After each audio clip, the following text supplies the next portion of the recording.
Hey guys, it's Mike Chen. I don't know if you've seen this or not, but for the last several months, there has been many stories, pictures, videos about this massive soup dumpling that has appeared in New York City. So I'm here at the place that makes it, Drunken Dumpling, to try this thing out because I want to determine if this thing is actually really good or is it all hype. Now they only make 25 of these every single day, so I made sure I was here as soon as this place opened to try it out. As you guys know, I love soup dumplings, and this is a review video, so I will be brutally honest with you guys if I like it or not.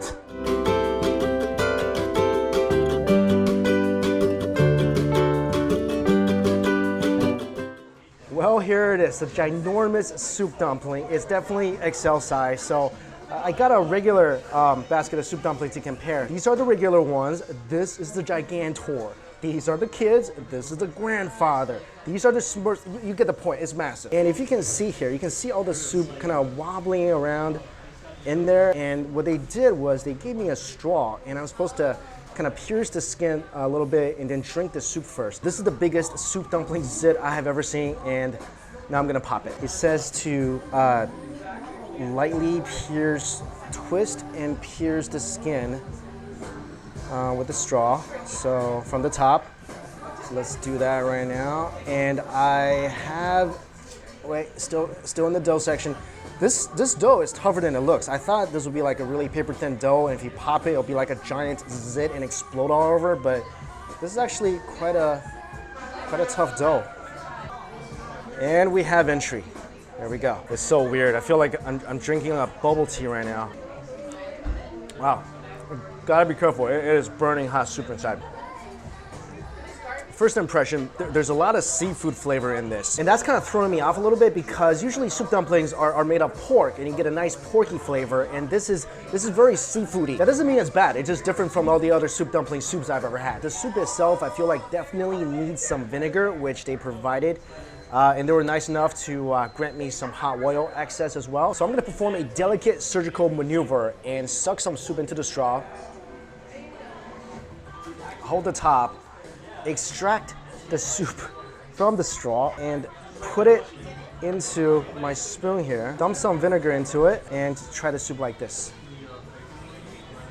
Wow, the vinegar is a lot more acidic than traditional Chinese black vinegar. So I feel like the vinegar isn't just simple Chinese vinegar from a bottle. So if you're eating this, just add a tiny bit of vinegar. Otherwise, it's gonna be really overwhelming. Now what I'm gonna do is, he said you can also cut into the dumpling a little bit. I'm trying not to completely destroy this right now. And I wanna try some of the filling here. So it does look like there is a lot of pork fat in here, but flavor-wise, I definitely taste more of the seafood.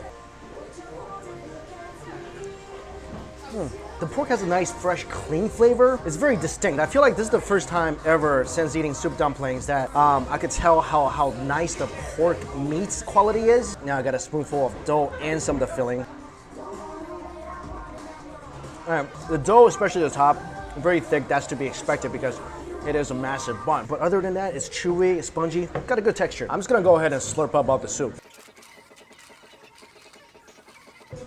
Definitely, the shrimpy flavor of the soup is way more overwhelming than the porky flavor of it. And I believe there is a leak on the Titanic. And I think it's going to be, yep, it's all down there now. That's why they put a bowl on the bottom, so it catches all your excess soup when it escapes the mothership. Something else I noticed, there's really not a lot of filling in here.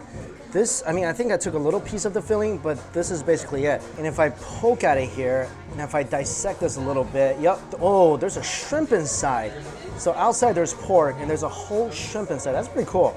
Never seen that before. Definitely see some ginger. And I see, okay, wow, this is crazy. So there's crab wrapped in shrimp, wrapped in pork. That's pretty ingenious. Let me just take some of the shrimp and pork. Let me get all the elements in here a little bit and get the overall experience. Some soup with me, a couple drops of vinegar, hot oil. There we go. Actually, I really like the pork filling. Pork filling is really good. So this is a pork shrimp ab, or a creme wort. At this point, this dumpling has pretty much fallen apart. Let's just take another big bite of dough and pork. And I'll dip that in some vinegar and hot oil. You know what? That was actually my most satisfying bite. That bite was nice and porky, a little gelatinous. I could taste the nice flavor of the shrimp and crab. That was really satisfying. Let's see if we can repeat that experience. I really really enjoyed that filling, really do. The filling is really big. That's probably my favorite part of this Gigantor. And I've been neglecting these little guys, sorry about that. Let's try one of these and compare. It's since cooled down a little bit, so I'm not gonna dump the soup out, I'm just gonna take a bite. That's a good soup dumpling. There's definitely a lot of soup inside this. It didn't actually look like a lot of soup came out onto the spoon, but when I bit into it, there was still so much soup left in that bun. This place, I feel like what makes them different is that they definitely have the juiciest soup dumplings I've ever had. What's really interesting is that usually when you bite into a soup dumpling, right, you get the gush of soup and then you got the filling, you got the pork filling, which is very distinctive. It's there, it's a clump and you chew it.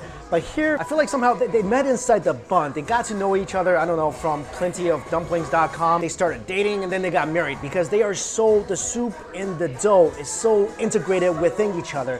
That's something I don't think I've ever had before. And that experience is pretty great. So here's what I think. I don't love the mothership soup dumpling as much as the regular soup dumplings. Although it can taste as very fresh, I feel like it's a bit one-dimensional. It definitely needed some vinegar, some hot oil to make it more interesting. And even then, it's just so-so. What I really enjoyed about this is the filling, but unfortunately, that's really small. I understand why they did that because the feature of the soup dumpling is supposed to be the soup, but when I don't enjoy the soup as much, then the filling is the star and there's just not enough of it. So for $12, I feel like you're paying more for the experience, which is pretty cool. Like I never sucked the soup out of a soup dumpling before with a straw, which is neat. And if you want to do that, definitely come here and try it out. But this will definitely be a one-off experience for me. So for me, I tried it. I'm glad I did, and I really won't miss it. I did really like the regular pork soup dumpling. There's something just really different about it. I feel like the ingredients are a little bit fresh. The soup thing that I mentioned, that was really awesome for me. My one problem will be with the price. This basket of 6 dumplings was $11. That means each dumpling was about $2. And as good as that was, I don't know if it's $5 or $6 better than